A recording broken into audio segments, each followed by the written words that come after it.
Hey good people, this is Sharika, EB, and Sabrina. You're listening to The Kickback. Glad you decided to pull up. What's good, Kickback family? It's your boy EB. I know usually we start off the podcast with me saying I am here with two of my favorite people, but for those of you who are watching, you'll see that it's another one of my favorite people. And for those of you who may be commuting somewhere and you're listening, you'll hear a special voice to the three of us very shortly. If I would have had to begin with my temp check, I would say that I'm probably around an 86 or 87. I know that weather has kind of been consistent lately, friends, but that's just how I am feeling. And if I had to give you guys a song, don't fully recommend this song to all people. But if you're a person who loves to engage in hip hop or rap music, there's a philosopher or a great poet from the city of Atlanta by the name of Jay Jenkins. Some people know him as Young Jeezy, who just recently came out with an album, which he has a song called My Name. And it's basically just not letting people play with your name. We'll get a little bit into that possibly to the recommend, but it's just not allowing people tripping on your name, because your name and you as a person is important. So don't let people play with you, essentially. This week's Father Finding is not like a profound thing that I learned from EJ or from my son per se, but it's something that you just have to take, I guess I would say, into consideration for those of you who either are planning to have children or you want children in the future, that depending on your lifestyle or depending on how you operate in certain spaces or places, kids can easily become very, very costly. And before you know it, they are just about a mortgage per se. I don't want to put my sister Maggie's business out, but she is a child care center director and she runs an amazing program. And unfortunately, just recently, she's losing one of her key employees. But that employee has an infant who also attends that center, which means that instead of our little bundle of joy being on a waiting list for 4 or 5 months, he actually, at the time of this recording, gets to start in about 11 days, and he'll be under the care of Maggie and her team. So that's my father finding. I won't tell you how much we're paying, but I can tell you that it is a nice little mortgage in some places. For those of you who've been on the pod a while, I can tell you it's 2 months of my old apartment. So that can give you somewhat of just a highlight of just think about whatever an apartment is for some people, maybe 500, 600, 700, maybe 800, just 2 of those just to take care of this little bundle of joy. And I'm having discrepancies currently because Judith listens on and off, but father findings of this week also is having discrepancies of how long he will stay there throughout the day, of saying like, hey, if we're dropping him off around 7 or 8, are we picking him up around 2 or 3? Absolutely not. Father EB wants him to max out that time. And when mom and dad is at work for long shifts, I would prefer that he's with his TT Maggie from about 7:30 or so when I drop him off until 5:59, so I don't be late picking him up at 6 o'clock. Like, we need to max that out because we're paying for it. But that's my father findings for this week. And we'll talk about it more. But if you are interested in contributing to his childcare costs, you do not have to get him anything crazy for Christmas. You can just say, hey, little boy, I help put you in daycare. And I am giving you permission to say that. So don't worry about crazy birthday or Christmas or anything like that. Just help with daycare costs. That's how I'm feeling. Sharika, Sabrina, I know we're going to introduce our special guest soon. I don't know who want to do the honors of that. But how are y'all feeling? I'm stressed because I already told EB this. I'm not EB's parent. But I'm like, oh, we the daycare already. I'm stressed. But I mean, the only good thing about this is that we love Maggie and we know Maggie's center is on point and we know EJ will be well taken care of. But I'm like, I'm stressed. I'm like, it's too early. I mean, are we ready for this? We as in them, but not me included. But it ain't my baby. I don't know. But so as a honorary auntie, I'm over here stressed. Like, I'm not ready for my boy to be in the daycare. We don't know the mother hoodlums up in there. We don't know them babies, them infants. We don't know what they about. We don't know where they come from. We don't know their parents. Not the baby hoodlums. Oh, no. Some of them can be ratchet. We just don't know. And I'm just over here stressed. So Sabrina, please, if you could. I'm not sure they can roll over yet at EJ's age. Can they, Evie? Can they roll over and give somebody a 1-2 or Is it still pretty chill? I think he'll be It's fine. still pretty chill at this age. Okay. I do want to call out the fact that, normally y'all are going to see how it is for me. This is why I don't like to be on video, because I be drinking my water, I be multitasking, and then Evie shows up with the official mic and the polo and the clear background. And I'm like, okay, Evie, really? Is this what we're doing? Do I need to get my life together? The most I can do for y'all is I put my earphones in, because anybody might call me. My life has a lot going on at all times. So I was like, at least I'll do this to cancel out the other noise. I'm not as professional as Evie, so forgive me for that. But I'm excited for baby EJ. Honestly, I was talking to my sister earlier, and I was like, I don't know how parents do it, because actually my sister and another one of my friends, their children are sick. It's just cold season, not necessarily anything crazy, but when they're telling me, oh, this kid threw up everywhere and this kid did this and that, and then they had to go to work, I'm like, it sounds like you've already been at work to me. Like, honestly, I would pay that mortgage, because it seems like sometimes work might be a break from the homework. I like kids, but I just bow down to all parents. And Evie, you and Judith are already doing an incredible job, because it is so hard. And it is the most important job in our society. 100%. So I just don't know that I, without God, could ever do it. But I salute all of y'all who are doing it. I am feeling great. If I had a temp, maybe it would be a nice 65, because it is fall, and y'all know I'm a Carolina girl. I love the cool weather. And my song, do y'all remember the Hallmark song about 25 Days of Christmas, the old one? That was like 25 days of Christmas, 25 days of la la la la. That sounded terrible. And trust me, if I tried to YouTube it a couple of days ago, and I can't find it, but I grew up hearing that, because 25 days before Christmas, and today is 25 days before Christmas, they would show a movie. And my sister-in-law and I are obsessed with Hallmark movies. She always gets Friendly, just for November and December, and it's $10 a month. So I cash up her $10. We share it, and I have been diving in. Y'all, I love the cheesiness. I love knowing what's going to happen at the end. I love the little couples. And this whole season, I love being like, if I had my own Hallmark movie, this is what it would be. This is how Doug and I would meet. This is the side plot. So I'm in a very happy mood. I'm just excited for this holiday season and for all it's going to bring. Sharika, I know you were feeling stressed about EJ going to daycare. I'm really excited for Evie and Judith that they know somebody who works at that center. Yes. That is very comforting. I think that is just daunting for any parent too. Like, sure, I made a joke about having a break from your kids, but you love your kid more than anything in the world, and giving them up to strangers, it's honestly terrifying. So I'm glad that Maggie is there. So Sharika, outside of that, how are you feeling? I'm doing great. I'm 2 days off of vacation. The first day was a little tough because I was a little sleepy, but it was a great time with family. I told y'all I was going to St. Thomas, and I had a wonderful time. And came back with 2 souvenirs, probably lots of mosquito bites and heat rash, but that's what happens when I be out there at the beach living my best little life. But it was great. We had so much fun.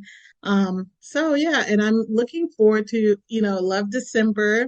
It's always a fun month. Like Sabrina said, the holiday movies, the cool weather here in Florida. We've been up and down. When I stepped off that plane the other day, coming from St. Thomas, when I left Florida, it was nice and regular, warm as usual. But when I stepped off that plane and it was 50 something degrees, I was unprepared, but I was excited, just a little unprepared. But now I'm just like got my little sweatshirt on, and I'm just happy because sooner than I can blink, I'll be back on vacation again for the holidays. So I'm excited about that. My temp is 68. And my song is Underneath the Tree. I think it's Underneath the Tree by Kelly Clarkson. It's a Christmas holiday song. I love that little song. I would sing it, but I can't think of the words right now. But It's so much fun. So that's like I grew up on all the Christmas classics, but that's like the newer song, which isn't really that new. It's been a couple years now, but that's the newer song that I actually like. All the rest of the years, most people it's just the same old Christmas songs, and then when people do try to do new ones, I'm not into it, but that one I do love. So that is my temp, and now I have the distinct honor and privilege to introduce you guys to this beautiful, lovely, smart, fun, crafty, creative. Listen, she will say she's not, but to do what she does, you have to be. Is our friend. I was gonna say, should I say your full first, your full like official name? We just call her Flo. Let's not do that to people. Okay. So we'll just leave it at Flo LaBrado. We love Flo. We do life with Flo. We do life with Flo. And we've been talking about having Flo on the podcast forever, like since we started. And I'm so glad the time has come because Flo has some great, exciting things to talk about. She started her own business. So I'm really excited for you guys to get to know her. But before we do that, Flo, do you have a temp? How are you feeling? What's going on?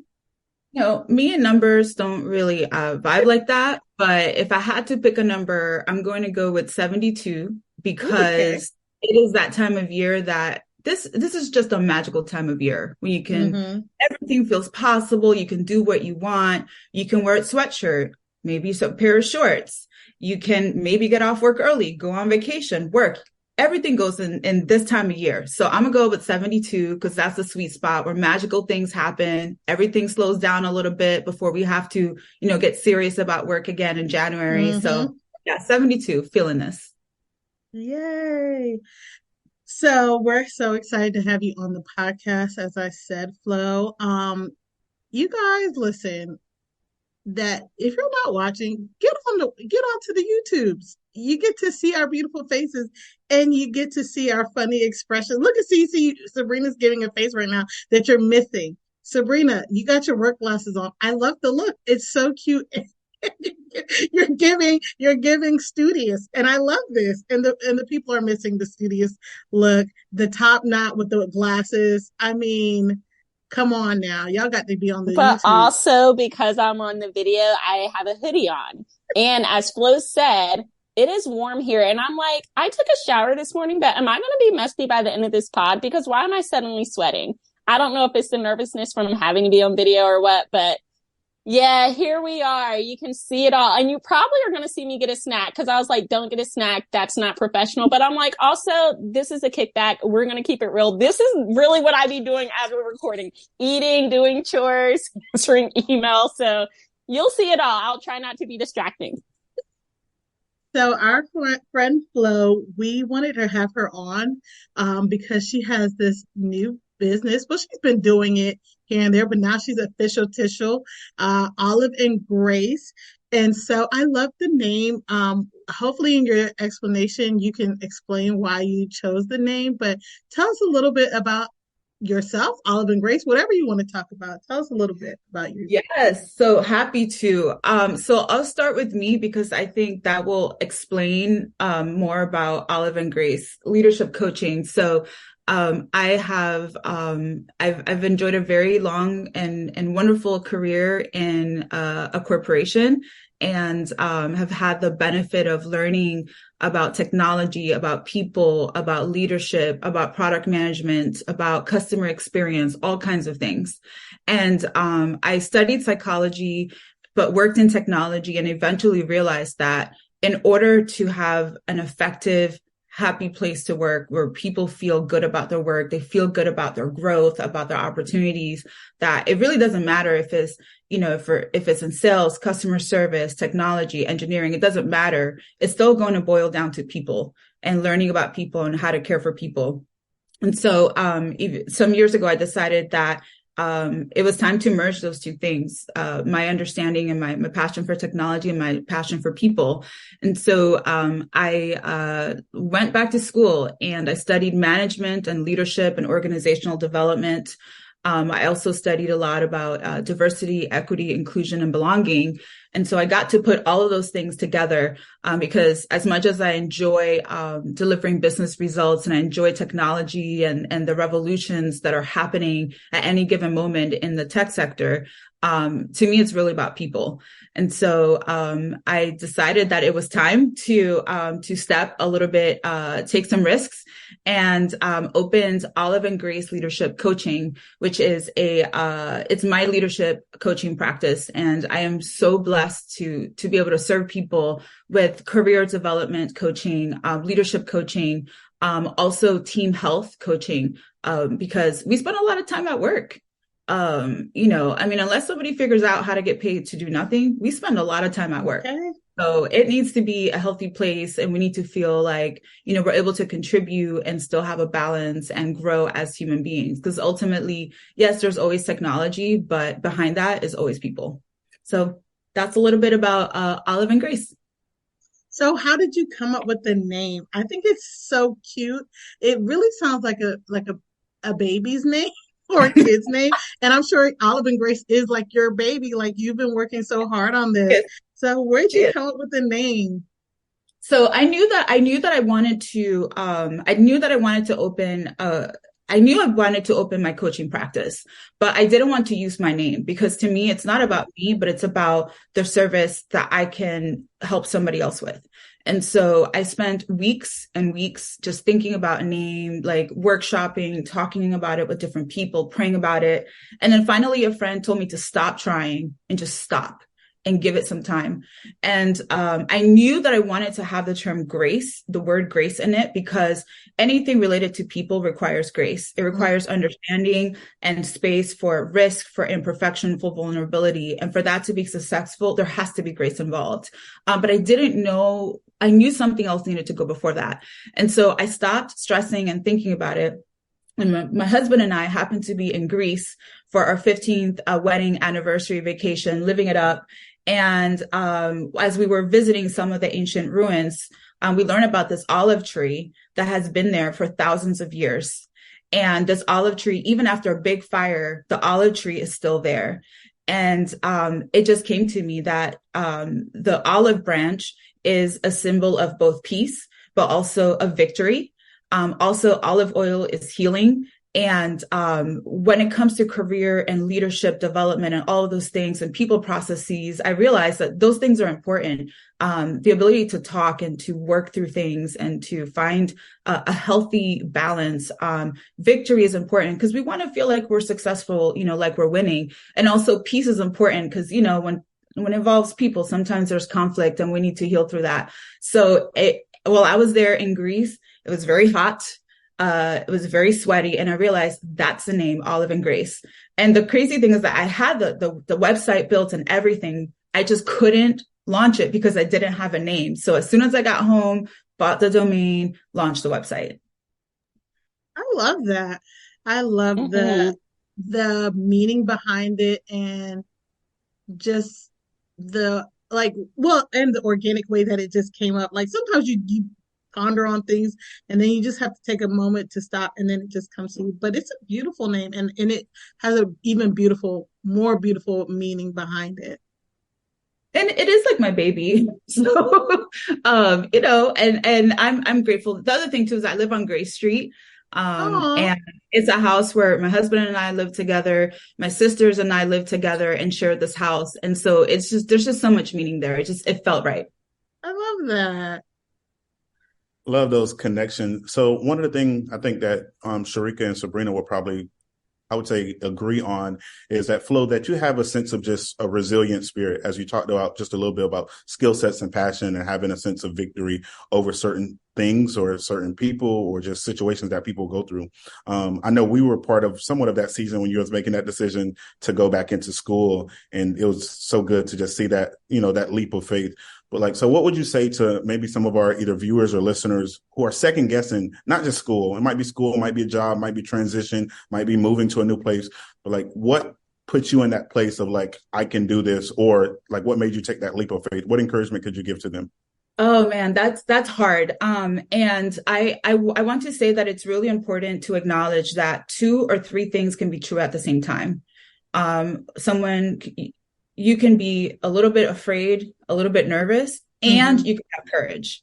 But Mm-hmm. waiting until all the fear is gone, waiting until the nerves are gone, isn't helpful. It's never going to go away. So I think it's important to acknowledge that there is some risk. There might be a little bit fear. There might even be some doubt, like, can I go to school? Can I go Mm-hmm. for that big job? Can I go for that certification?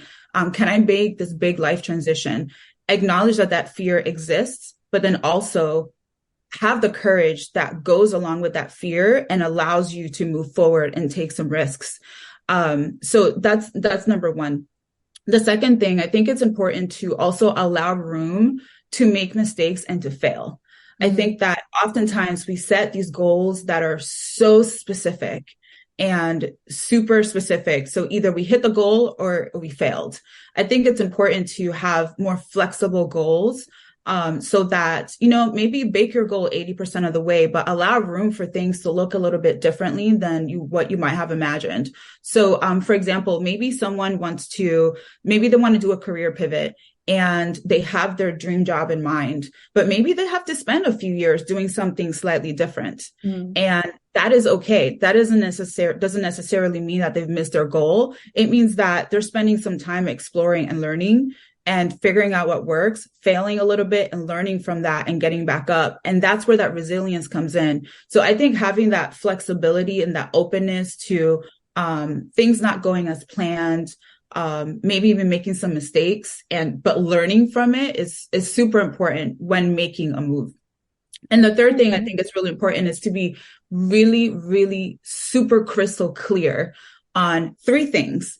And I talk about this with not only with my clients, but even someone who is, who we're talking about them possibly becoming a client. There are three things that are really important. One is to get really grounded in what your personal values are.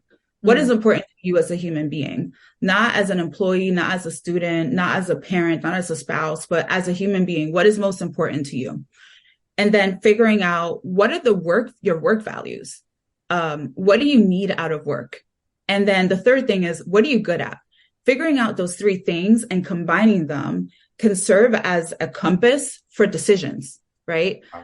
That you can then check against if you're thinking about a school or a specific company or taking time off from work or whatever, checking all your decisions against that compass can help you make really, really, really good decisions. So even if you're a little bit scared, it's okay because you're moving forward with something that is congruent with who you are and what's most important to you. Definitely. Thank you for that. So that was a long answer. But. No, it wasn't. That was good. That was good stuff. Thank you. Absolutely. And I love what you said about failing. I've heard wise people say there's only one way to fail, and that's forward, right? Because you are learning as you're failing and you can't be afraid of it. That's part of the growth process. Absolutely. So that's exciting. What do you say to people who don't have those three things figured out, or maybe just have two of the three things figured out? You mean between like values and work values and strengths? Oh my gosh. That is hard because, one, let me start with that. Even if someone thinks they have it figured out, it's not permanent. We change as humans. So I think that is, it is important to constantly reevaluate. I'll tell you, I reevaluate at least every 6 months. And that's something that I do for myself, a heart check, a mind check to see where I'm at, a sort of temp check, right? To see where I'm at. And because things change, life changes, and we change as well. So, I think what I'm going to say next applies both to someone who maybe hasn't figured out one or maybe all three of those things, and also someone who has, and it's time to reevaluate. For your values, it's important to think about what is important to you as a human being. If you're alone in a room, think about what you hold most dear, what is most important to you that you would fight to protect that as much as possible. What brings you happiness? What brings you joy? Also think about what you don't like, what makes you cringe, and get really, really clear on that. And that's work that we each have to do for ourselves. Like no one else can tell us that. Yeah. But it is also helpful to go to talk to someone else. talk to a mentor, talk to a coach, talk to people that you trust that can reflect to you and who know you really well and know you well enough to give you feedback so that they can help you clarify what your values are. And then for your work values, I think it's important to check in with yourself, but also with the people most impacted by you. That may be your family, that may be your closest friends, because what we do for work impacts other people. I'll give you an example. A few months ago, well, more than a few months ago, there was a possibility that my corporate job was going to ask me to relocate. And that's a really big decision. And I can't make that decision by myself. I needed to also talk with my husband and talk with my family and my friends and get really grounded on what is it that I most need out of work right now. I can make decisions congruent with that, but also that I'm honoring the people closest to me. Now, figuring out what you're good at, this, I take a more scientific approach for this one. We can guess like, hey, these are the things that I'm good at, or these are the things that people tell me that I'm good at. I highly, highly, highly recommend an assessment that is scientifically proven as valid. The results, tens and tens of thousands of people have taken it. And I highly recommend Clifton Strengths is owned by Gallup now. And it's a questionnaire that helps you figure out what are your strengths, right? Basically, what are the things that come naturally to you? And then, hey, I'm good at these things. If I invest in those things, I can turn them into a strength instead of trying to be somebody that I'm not. For example, like I'm terrible with math. I'm terrible with numbers. I don't have a head for numbers. So I can either spend more time sharpening the strengths that I already have, or waste a lot of time trying to do numbers when numbers and I don't vibe like that, right? So if I put more energy into what I'm good at, so I can become even better at it, and then rely on people that I know and trust that are better at the numbers, then I can make better decisions. So, but that one is a little bit more scientific. But when it comes to values and work values, that is really personal work. That is so true. Because when you were naming those things, I'm like, what are the things that I'm doing that personal inventory myself, and that is what it takes. And along those lines, I wanted to ask, what makes someone coachable? Like what makes it ideal for someone to be a coachable person? And the reason I bring this up, because I meant to say this earlier, but here we go. The next few weeks, starting with this episode with Flo, in the next few weeks, I wanted to help you guys be prepared for the new year. I told EB and Sabrina, the theme is New Year, Best You. And that's one of the reasons why I wanted Flo to be on here, because she has so much great knowledge to share. But as we all grow in life, we want to be the best versions of ourselves. And that takes transition and time, but it also takes preparation. And so that's what I wanted to walk through this month. Because January is going to be here, and EB be checking y'all with the goals. He'd be like, what's your goals and how far have you made it this far in the year? So if you be preparing in December, when January hits, we already hit the ground running. And so one of the things that I wanted Flo on here for was because of what she does in her business, but we also have to be ready to be coached. If that's something we desire, if we want to grow and be better, we don't always have everything built in within us. We need some outside help, and that's what Flo does. So if I want to grow, or how am I, or I guess as a coach, what makes a person or a client ideal for that situation? What things do they have to be ready for when they enter into a coaching situation? Oh, that is such a good question. And I think there are two sides to that. So from the client's perspective, or the person seeking coaching, which I'm on both sides. So I'm a coach, but I also have my own professional coach, right? Because it's important to have both. I think it's important to keep an openness to learning. And I think we've all heard a lot in recent years about having a growth mindset. And I think a growth mindset is sometimes misinterpreted as a constant drive to grow, and learn, which is, there's nothing wrong with that. But the point of having a growth mindset is an openness to that. I think I know what I'm doing, but I can always learn more. Mm-hmm. Or I'm confident in the direction, but I'm going to remain open to new information that can help me grow and learn. And having that growth mindset that says, I'm open to ideas, I'm open to feedback, I'm open to new information. Also, a growth mindset that maybe I'm not good at XYZ right now, but I can get better at that. I can learn that. I can master that. I think that is super important, having that openness, because that allows the individual to invite a coach, a mentor, trusted family and friends to pour into their lives. But that also, on the flip side, there's a lot of responsibility on the coach as well. Coaching is not about telling someone what to do. It is not a parent-child relationship at all. It is very different. The role of a coach is to create what I call a container.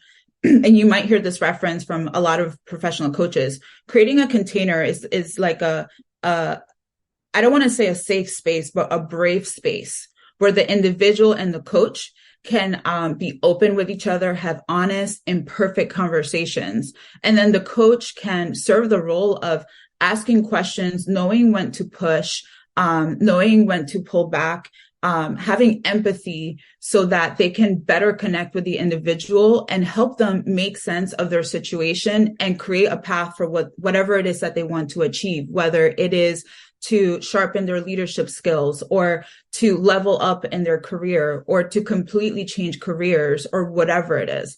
But yes, it's important for the individual, the client, to have an openness to learning, to having that growth mindset, but also for the coach to show up as a coach and not as an authority or a parent figure, because nobody needs that. Definitely. Nobody definitely needs that, especially if they already have that or they're already hearing it. Those extra voices sometimes just, I guess you could say, muddy the waters. So what I kind of heard from that is just a level from coach and client, right, to being somewhat receptive of what's being taught and shared to you, but also a sense of trust and loyalty of like, hey, we're in this together. I know one of the things, and I think all of us will say it, just knowing you, Flo, and knowing, your practice and hearing some of the great things that you're doing and your vision, what you want to do, and knowing Sharika and Sabrina, a lot of times, like, you'll pour into something or someone and they kind of, I guess, reject it or they don't want it. Just thinking of either ministry or friendships or relationships, might even be family, right? And that's like, when I say relationship, I'm not talking about just a significant other, but your friends, your family, so what do you do in a case? Now, for us, or at least for me, I can speak for me, and I'm pretty sure Sabrina and Sharika will say the same. But for me, I'm just sending them to you, tell them to go to Olive and Grace practice if you need coaching and leadership. But what do you do in settings that, because we've seen this, I think this had been here forever, but it's been more recent because of just the rise of social media. And I know COVID took a hit on things where things became a little more magnified. What do you say to an individual who's in a toxic work environment? Oh my gosh, that is hard. Because even the definition of a toxic work environment is very subjective. You can have, like, the five of us could be in a room and we'll all have different perspectives on what is a toxic work environment. But I'm going to assume that the toxic work environment means a place where there's constant change, unsure of what the goals are, unsure about how to be successful, low trust, disconnection, all of that. So assuming all of that, I think the most important thing is to understand that we can't change the environment alone. It is impossible to change the environment. It is, if someone is a position of leadership, especially executive leadership, they have a huge responsibility to heal that culture. And there are ways to do that. But if you're an individual, maybe you're an entry level leader or an individual contributor, and you feel like, hey, you know what? I don't have power to change the situation. I think the most important thing is to get grounded on who you are. That's the most important thing. Get grounded on what you want out of work. Get grounded on your values, and then consider, does this organization align with my values? Because if it's not, that's not where you want to be, and get out of there. Now, that's easy to say, just go find another job. But we all know that the job market is, hot and cold, and it can be really difficult to change jobs. However, if you know what is important to you and align your actions with that, it can help with weathering the difficult situations. Maybe you have a very difficult boss, and they pull the rug out from under you, and it makes work really stressful. But maybe your personal values include let's say, family. And so you decide that because over your family is in this time of your life, that you're going to weather the storm until another opportunity comes up. But at least being grounded on your why you're going to weather that can help you be resilient through the challenges. However, I also tell people, get out of there. When making a decision like that, again, I do recommend not just jumping to the next thing, not just running away from something, but running towards something that will be better for you. So an organization, a team of people that sing to your heart, that align with your values, a place where if career growth is important to you, go to a place where you're going to grow. Don't just move away from a bad situation, but also move toward a place where you want to be that aligns with who you are. But also find your people in the meantime. It's so important to find your people in any organization, and even outside of the organization. I've had periods in my career that were particularly difficult. And it was important for me to connect with my mentors, to connect with even people outside of the organization who offered a different perspective.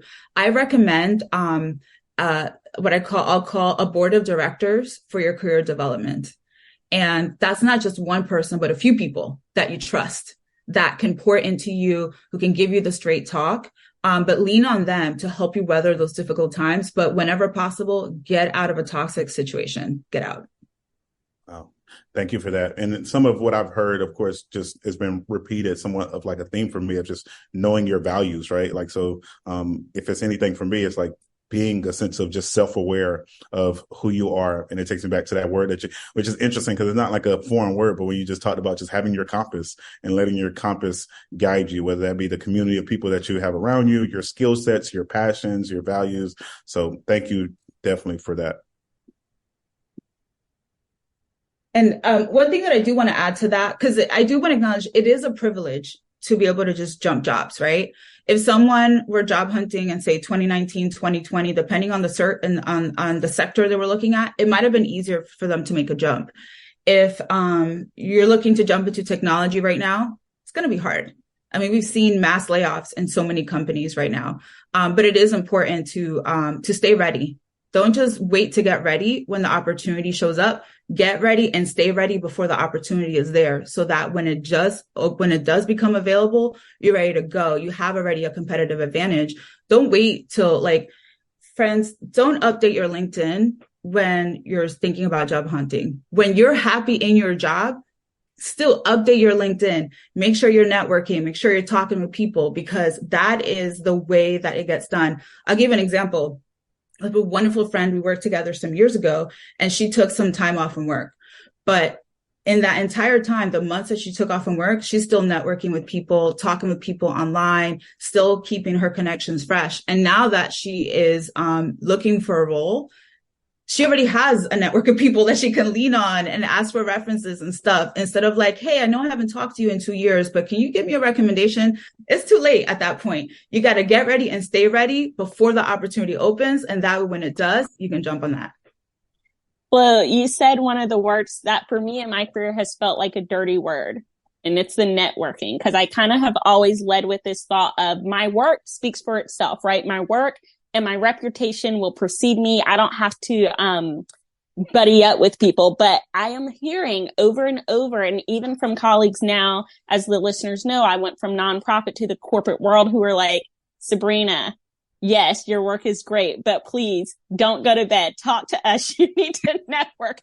So what do you say to those of us who are more introverted? And even listeners before the call, it was Flo or Sharika, somebody made a comment of how they miss working with friends. And I was like, I don't, because when I'm at work, I can be so laser focused. I don't want to chit chat. I don't want to hang out. I want to do my work, and then I'll relax later. But I know there's a happy medium in that. So what is your advice for those of us who are networking? Nah.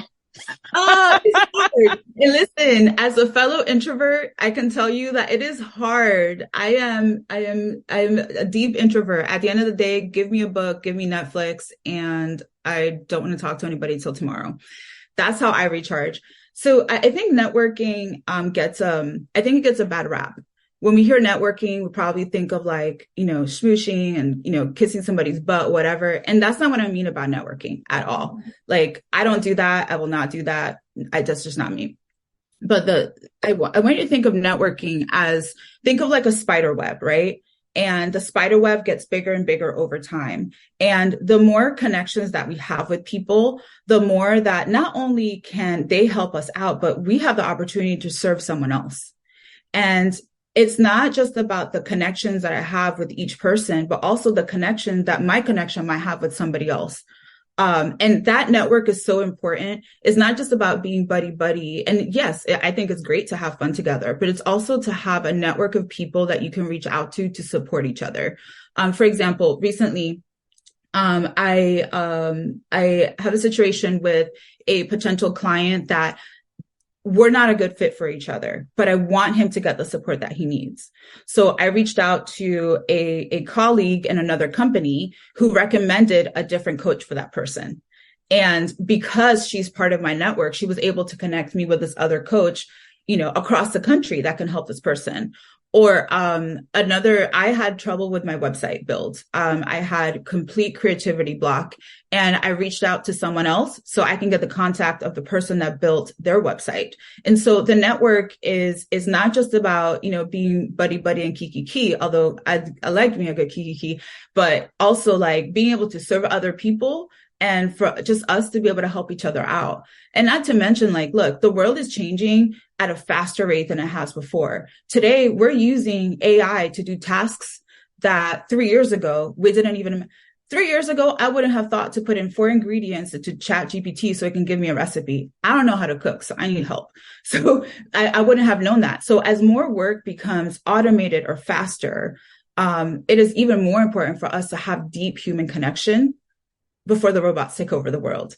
They're not. I'm kidding. But it's important to have, those connections, because if not, none of us can be successful without each other.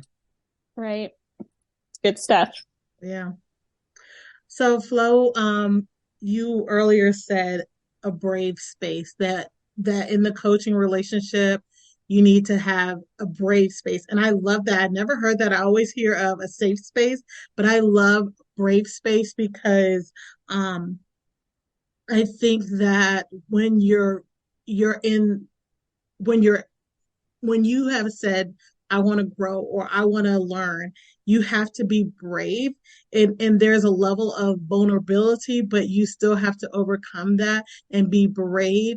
And that, I think about when when I hear the term safe space, I think like whoever the facilitator, whether that's the coach, the leader, the teacher, whatever, they are creating a space that someone else will feel comfortable in. But when you're saying a brave space, that to me takes ownership of the person to not only like wait for someone to make this place, safe where they can step out, but even if the space isn't safe, you're brave enough to then step up and do whatever or ask or require whatever you need out of that situation. So with that in mind, what does it look, or I guess what would be your advice for people to be brave, not only in the coaching situation, but in the workplace?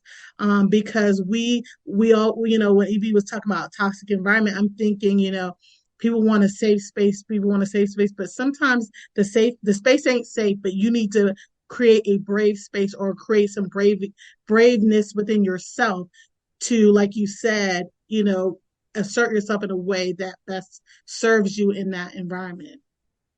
Oh, and it's about to get spicy here. So, I mean, it's about to get spicy. So, I think the idea of creating a safe space, I think is a wonderful idea. And that is creating a space, a container in which a conversation can happen without judgment, which I think is really important. However, I think that a safe space can sometimes be misunderstood as a space where there is no judgment, but also no accountability. And accountability is really important.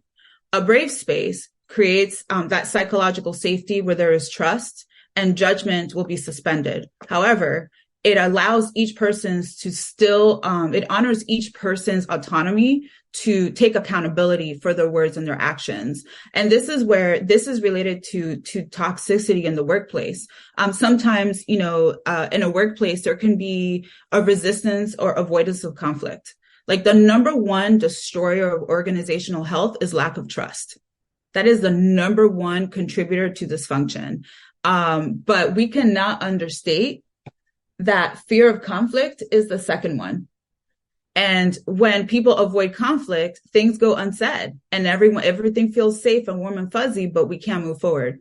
A brave space allows for some healthy conflict, for some healthy disagreement, or even allows for accountability. And this is where it gets spicy. We all know in 2020, there was a lot of energy in a lot of companies about, equity, inclusion, belonging. And there was a lot of energy and money and all kinds of things, companies put out statements and it was all great. And then by 2022, that energy seemed to fizzle out. Why? It requires courage. It requires brave conversations and brave spaces for people to learn and to hear feedback and to grow and adjust. And create real equity. And that's part of organizational health. That's part of leadership. That's part of career development. If everything were safe, we would avoid the hard conversations. But here's what happens too. When you avoid hard conversations, the fresh ideas are kept because people are afraid of being judged. So they keep their fresh ideas to themselves. And without fresh ideas, there isn't innovation. Without innovation, I don't care what the organization is, I won't see it here in 10 years. So it is important to have brave spaces where people can have healthy debate, healthy conversation, grow, challenge each other, affirm each other too when it's warranted, and grow as people and as an organization. But without that, we're going to be having 2020 all over again in a few years. That is so true. What a word. Thank you for that, Flo. So I have a question for you. So what do you say to maybe a young professional who doesn't necessarily have what might be the courage yet to run, right, from that place, but has the voice of leadership, but doesn't necessarily have faith in leadership? And I'll use myself, for example, right? I feel like I have the ear of whoever within my organization, but necessarily don't have faith because I see at times where history repeats itself or your actions in the past, and I'm not saying people can't change and all that good stuff. I'm saying your actions in the past doesn't necessarily bring me any form of confidence in the future. So what do you say for a young professional who has the voice of leadership, but no faith in leadership? Oh, that is tough. I encourage people to approach with curiosity because it may be that their leader is struggling with other factors they may not be aware of.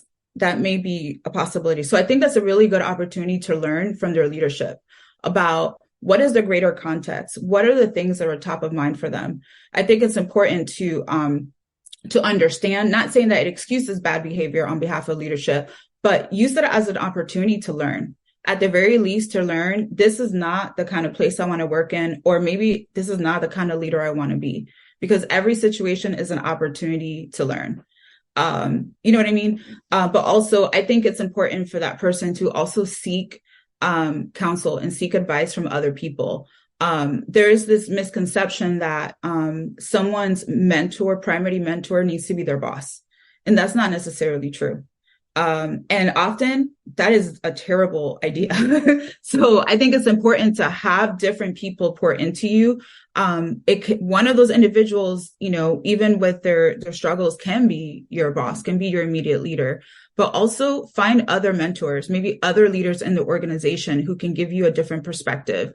Find leaders outside of the organization, whether it's, it could be I leaned a lot on one of my college professors very early in my career. And I'm so grateful to this man, Dr. Steve Hekinen, because he helped me make some decisions about where I wanted to go, whether I did want to go straight into a PhD program or I wanted to try this technology thing for a while. And I needed to talk with someone who was not my boss. And he was super helpful. He gave me wonderful advice. So don't just assume that your boss is the person you got to go to. There are other people who can help you make sense of what's going on and help you make good decisions for yourself. Well, you talk about the importance of having that community and other people around you and networking. So what would you say to the people who are those people who are listen, I've been in my own world for 2 years, but I'm hearing Olive and Grace and I know I need to get on it. How do I approach these people I haven't talked to in 2 years, 5 years? I need to go back and hit up this graduate professor. Do you suggest they do that, or do they start fresh and just talk to the people around them? I think it depends on the situation. So, as an introvert, sometimes the internet can feel safer for me. Sometimes it can feel safer. If you are a LinkedIn user, I recommend even starting very small, just reading content and commenting on someone else's content. And that sounds very small, but it helps you develop the practice of taking even a millimeter of a step in outreach to connect with someone else. And then eventually you might find that you develop a relationship with someone online and you end up connecting. I think also it can be as simple as saying, hey, you know what? I've been in a vacuum for a little while and I'm interested in your work. I'd like to connect. Or recently, someone else that is thinking about venturing into coaching as well. I met her in an online training workshop, and she just wrote me and said, hey, you know what? I'd like to talk with you to learn more about how you're making this jump. It can be as simple as that. It doesn't have to be like this big, complicated introduction. Just like, hey, you know what? I'd like to learn from you, or I'd like to connect from you. Or I see you're doing XYZ. I'm interested in learning more about that. It doesn't have to just be like, hey, I've been in a vacuum. I need to connect with people. It could be, hey, I'm interested in what you talk about, the content that you create. But also if it's someone in the company that you happen to work at, that's even easier. You can say, look, I see the work that you do. I'm looking to grow in this area. Can I meet with you once a month? It could be online. It could be for coffee or whatever. But if even that feels intimidating, totally understand. I've been there myself. It could just be as small as just starting to engage with someone else's content and build that confidence over time to have a little bit more courage to reach out more broadly, but grow your network. I love that advice. It's solid. And y'all have heard her reference LinkedIn a lot. Listen, I thought LinkedIn was a joke. I remember a couple of years ago in grad school, last semester, part of what we had to do was make a LinkedIn. And I was like, what is LinkedIn? Y'all, so many people find jobs, connections, make friends. I've even seen a recent status on LinkedIn that was like, remember, this is not a dating website, which makes me believe some people are finding either one. Yeah, so I'm like, oh, LinkedIn is really linking people in.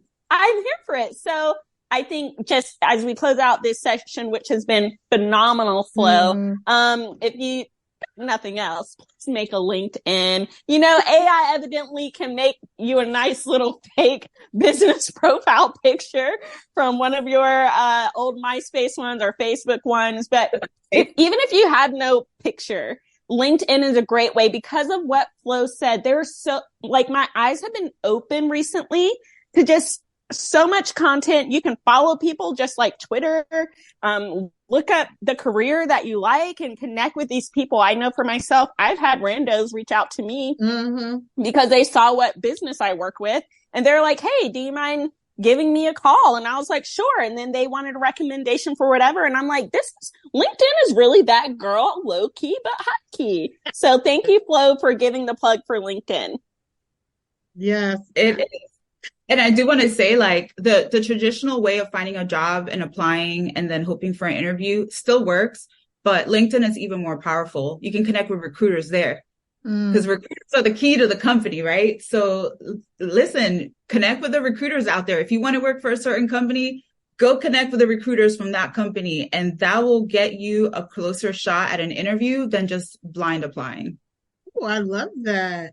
That's great advice. Flo, you have shared so much information. And you know, we could be here all day asking you questions, but we know you're booked and busy, so we're not going to do that.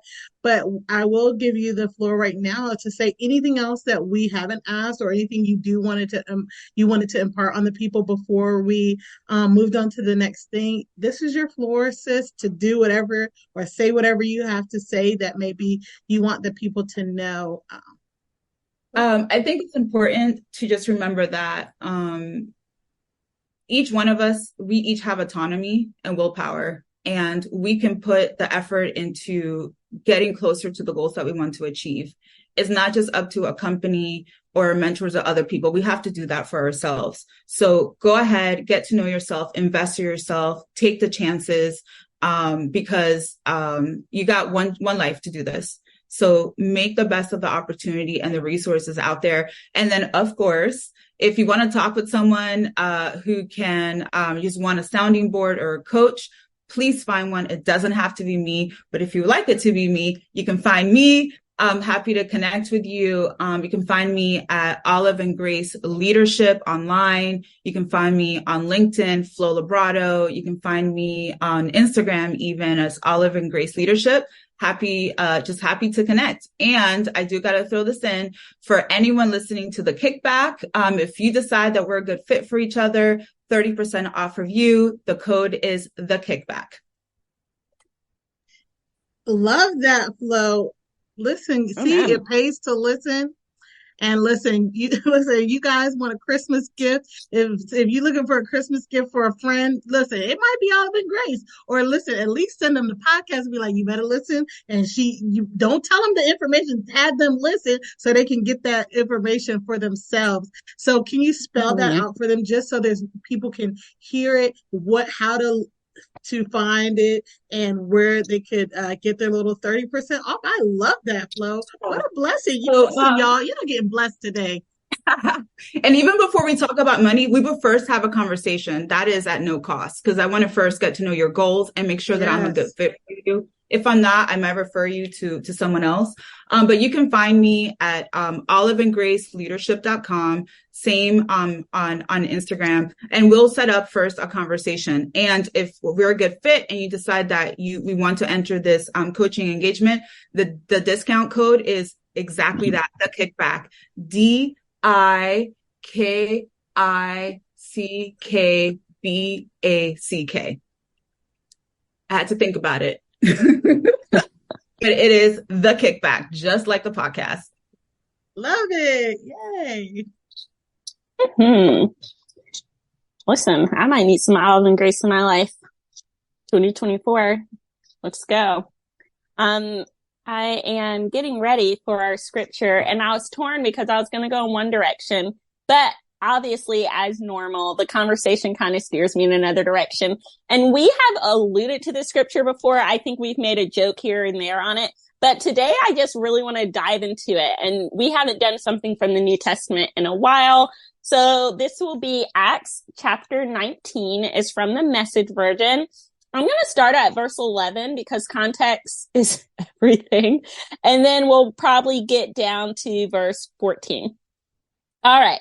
So this is when, obviously the disciples are doing Acts in the beginning of the Christian church, and things were really popping and going great. And we're going to look at some things that Paul was doing. So verse 11, God did powerful things through Paul, things quite out of the ordinary. The word got around and people started taking pieces of clothing, handkerchiefs and scars and the like that had touched Paul's skin, and then touching the sick with them.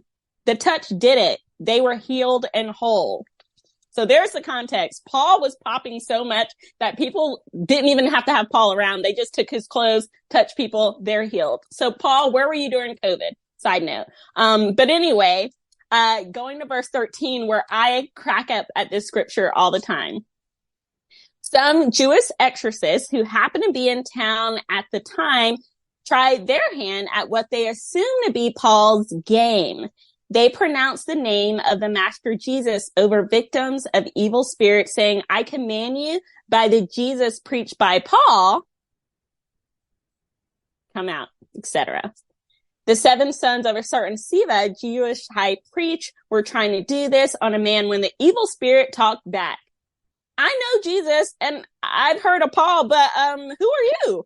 Then the possessed man went berserk, jumped the exorcist, beat them up, tore off their clothes, naked and bloody. They got away as best they could. I wish I was making this up, y'all, but you can't. The stuff in the Bible, like literally, HBO would have to do it because Disney, ABC Family can't touch it. Hulu, no. This is crazy right now. Do you hear what happened? They were like, if Paul can do it, I can too. So Jesus, the one that Paul talks about, first of all, that was their first mistake. You don't even know Jesus. You're just saying Jesus, I'm guessing his name was more common. You know, I've heard some Jewish friends tell me that his name is actually, Joseph. So they were just saying, you know, Jesus, the one that, Paul talks about. by his name, by his power. And it just reminded me kind of what we're talking about with Flo when she said, you have to know your values, your philosophy. You have the autonomy. You can't just be going around by, always by the name of God, right? But like on somebody else's laurels. You know, yes, we can take Paul's clothes and heal people, but we can't take yours. So why did you think you could go over there and approach this demon? And the fact that the demon talked back and was like, I don't know you. And then it didn't end there. He had hands. He beat them up. And then they had to get away as best they could. So my encouragement today from this scripture funny is do your part to be your best you. Sharika titled this series beautifully, and we have a lot of honestly really solid things planned for you to dive in and get those goals aligned to your values and the way you want to live your life so that you can go in the name of yourself and really know what you're talking about. Okay. Evie, what are you expounding on? Right. Yeah, definitely. Evie, what are you expounding on today? First, I'm going to expound on what you just shared and tell people that's why it's important to just read the Bible. Like it's more than just, some would assume these assumptions of just a whole bunch of rules and regulations. Like it's literally, everyday people's, their life, their story, the way that they lived, how they responded to certain things or how they reacted to certain things. And it's really our Creator doing everything he can to redeem all people back to him for the purpose of which he created. I'm going to actually hit y'all with a quote from just the stuff that we was talking about. A former president who was assassinated in Dallas, Texas, JFK, once said that leadership and learning is indispensable of one another. Leadership and learning is indispensable of one another. These things go hand in hand. So like, you know, from you as an individual being a leader of yourself naturally, because you wake up and make your choices or decisions. But if you're looking to learn new things, if you're looking to grow, and if you go to Olive and Grace Leadership on Instagram, you'll see just there kind of like 4 pillars of like this discover. And I think it's discover, empower, grow, and achieve, maybe. Yes, I got it. Yeah. There we go. Because, you know, I be browsing and I don't have it in front of me because I don't log on to Instagram on the computer. But I just know those 4 things, right? And so if you're looking for that, not only in 2024, but maybe you want to start, as Sharika said earlier, maybe you want to start in December. You want to start this month, right? At this time, so you can already be past the starting mark and you're already in a sense running the race that's marked out for you for 2024. It's just interesting on how God's work. I'm gonna see if I can pull it up real quick without belaboring too much time. But me and a group of friends, we get together every year. It's a group of 4 of us. For those of you who are not a part of it, you know, God bless you. Don't feel some type of way. It's not that crazy. It's not like next level, but it's 4 of us who get together, and I'll shout them out because for the most part they listen. Shout out to my brother Tim, my brother JP, and my brother Vontae. But we do these things where we just give each other not give each other, but we assign ourselves a word of the year. And shout out to Tim, holding us accountable. Vontae does it as well a little at times throughout the year, but we'll just say, how's that word of the year going? And actually today at the time of this recording, Tim asks, how is that going? And have we started thinking about our word for 2024? And I look back at my word of 2023 or for 2023 that was written on a lovely day that many people, I don't know if many of our listeners do, but I know some people might remember, but it was a day by, that was entitled, well, not entitled, but the day is January the 6th, which is an anniversary for some people. But that was the day our notes got created, and that's a different story. But my word of 2023 was patience. And then we went deeper with each other, right? And I'm pretty sure this is what you'll get for Flo, or anybody who she refers you to or recommends who might be a great person to coach, where it's not just hearing a word, but it's like, let's go a little deeper. What does that mean? So Tim asked these 3 questions. What does that word mean to you? And I said, to me, this word means letting go of things I can't control and allowing God to really open up my eyes to see what's going on. Then his second question was, what does it look like to be successful in this year using that word? I said, honestly, I'm not sure, but it might be not stressing over a new job, because y'all know I'm still looking for remote work. And if you got one, hit me up. This ain't, you know, and now I need to be locked in, because it seems like people are not only on LinkedIn, they getting locked in on LinkedIn with new jobs, new relationships, new things. So okay. I probably need to create one. I've always said if I create a LinkedIn, then know that I'm looking to peace out. of where I'm at. So if y'all see me with a LinkedIn, know that I'm ready to lock in somewhere else. But I said, honestly, I'm not sure, but it might be not stressing over a new job and being at peace would be God blessing me with a child if that's his will for us. And like I read it today, I screenshotted it to the group, and I was like, man, I'm about to prophesy 2024 for bread, whether that be groceries or Hey, money. listen, sign But I me literally up. read it and I like literally teared up. For those of you who are watching, you probably can't see it clearly, but like I'm trying to stop myself from even talking about it. But I literally like choked up and I was like, me and Judith were not planning in a sense, like aiming, like, hey, we're going to have a kid this year. If you asked Judith, she would have told you it would have been like 24 or maybe even 25. Because it was like, trying to stack coins and trying to see. But then I was like, I wrote this in January and not even knowing. And January was the month she found out, but she didn't tell me. Like, so Judith, this I'll tell you how some relationships work. So she found out late January. I didn't find out till early February, just so y'all know. So like she held that in the tuck because she wanted to do a whole little thing. And then his last question was, how can you impact others? Because the things that you learn and the things that you do is not just about you. And that's what Flo was talking about. That's what we kind of wrapped up with, of having a sense of community, networking with other people. But the question was, how can you impact others with your commitment to that word? And I said, reminding myself constantly of the importance of this word and what patience really mean, as well as guiding people to not rush through things and leaning on God for everything. I think we miss out on the beauty of life that we live with others when we're always on go all the time. So in that sense of patience, I encourage you to maybe think like, and we're not saying that just because Flo is a friend, but like it's serious to have other people in your life and doing life with you. You can't we talked about how you're created by God for a purpose.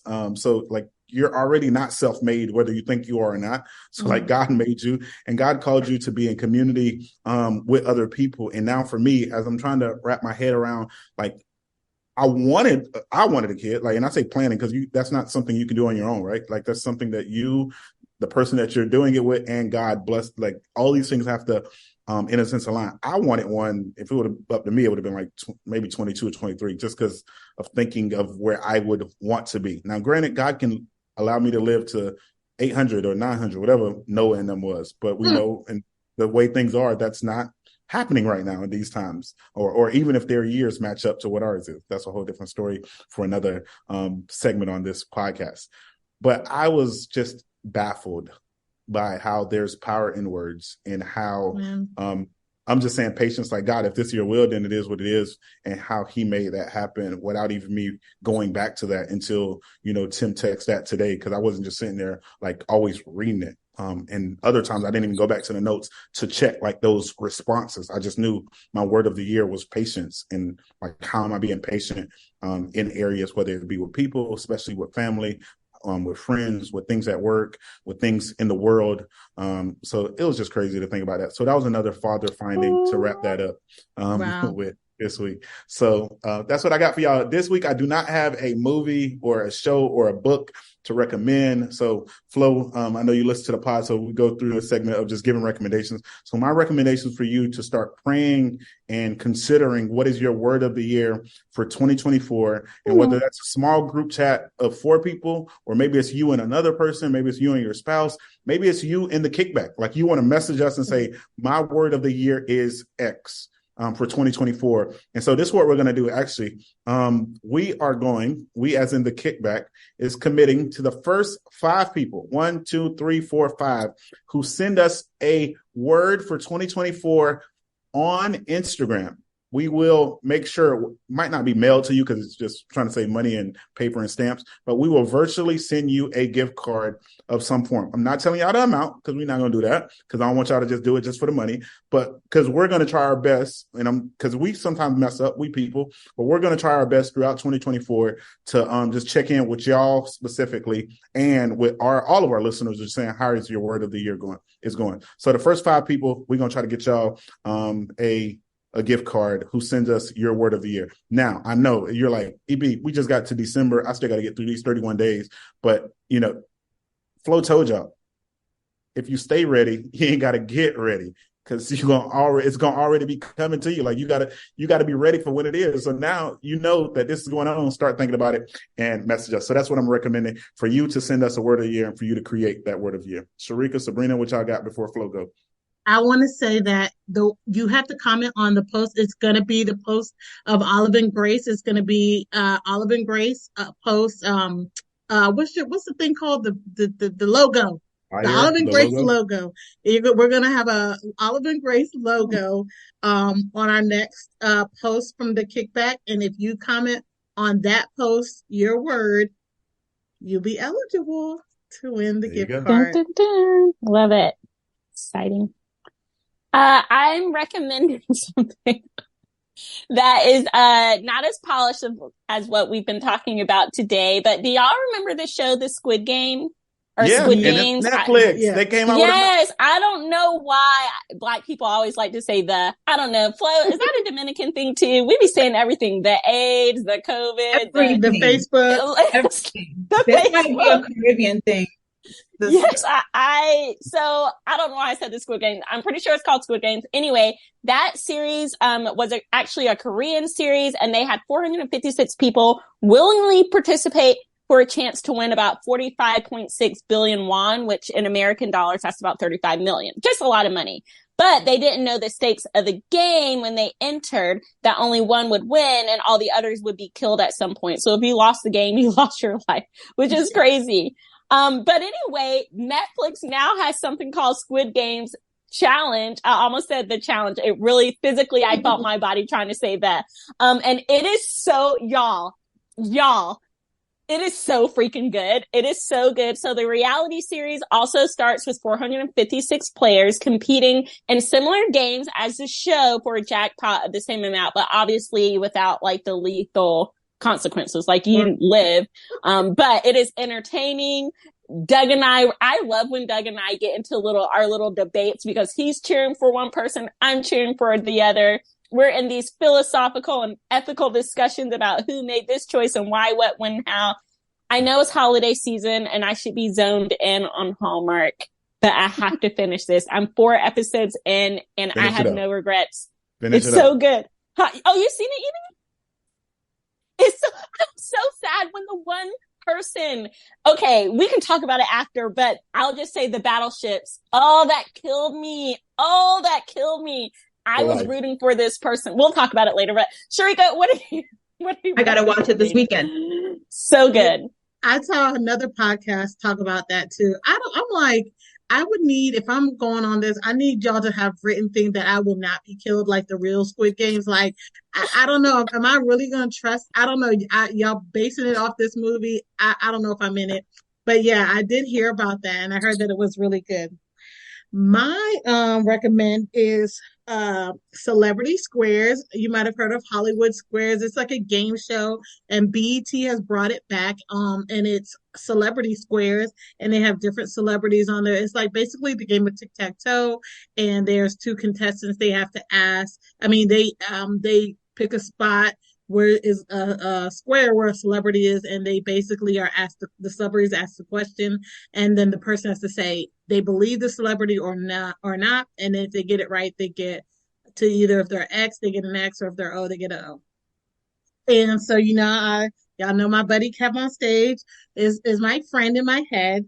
And he was on an episode of Celebrity Squares. I've watched almost all of them, but they're really good.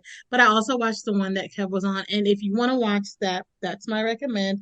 Celebrity Squares in general. But if you just want to watch the one where he's on there, it is, I don't remember which number it was, but the title is, All My Life I Had to Church. And it's actually a quote that he says in the episode. And they titled the episode after his little quote. And I was all excited about that. Y'all know I be getting too invested. But anyway, Celebrity Squares on BET, or if you have on demand, it's on demand and probably on BET Plus or whatever. I don't know. All the things. So that's my recommend for you guys. Flo, do you have a recommend for the people? I do have a recommend because I can't stop talking about this book. So there's this book called Hidden Potential by Adam Grant. He's an organizational psychologist at a fancy school. And that I listened to it on audio. It blew my mind. And it is about potential. It's not just about the resources that we have right now, but it is how far we've come in the past. That's a better predictor of where we have to go. So if you struggled a lot, that is a predictor of your future success. Like, it blew my mind. Also, I especially recommend it for parents. EB, especially recommend it. Like, parents need to read this book. It is mind blowing.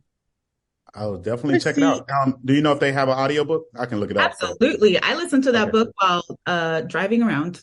Okay. That's where I'm at with books now. I'm more of an Audible user. It just helps me. I don't know, because my love for podcasts is just easier, and I retain information more as an auditory learner. But yeah, so that's what we got for you guys this episode. Remember all the things that have been shared and all that you've heard. Maybe this is one of even those podcasts where you pull out your notes section in your phone, or you grab a notepad and you go back and you listen to it again to write down notes of saying, how am I going to close out 2023? How am I going to get ready for 2024? As we always say, like, share, comment, subscribe. This is a good send it to a friend, send it to somebody who needs it. Go on Instagram and go to Olive and Grace Leadership, hit that follow button, because you'll get just, I won't say random, but you'll get content from what Flo puts out on that page, her and her squad, her team, just because, I didn't know I was going to have a child this year, but it seemed like I prophesied that because of how God worked. So I would say Flo and her team will look out for you in 2024, because I'm just hoping, and I would say Sharik and Sabrina will say the same thing, hoping and praying for great things for Flo as she continues to just pour into people. She has a love for God and a love for people, and she just really just loves to see people do well. So it was great having you on this week, Flo. So thank you so much for your time and your wisdom of just sharing it with our listeners. Yes. This was an episode that it was an amazing episode. We had amazing guests and, of course, the amazing co-host as well. But y'all better share this episode, because there's a lot of juicy things happening up in here. And one, you can get 30% off. You can get a gift card. Listen, or you know what?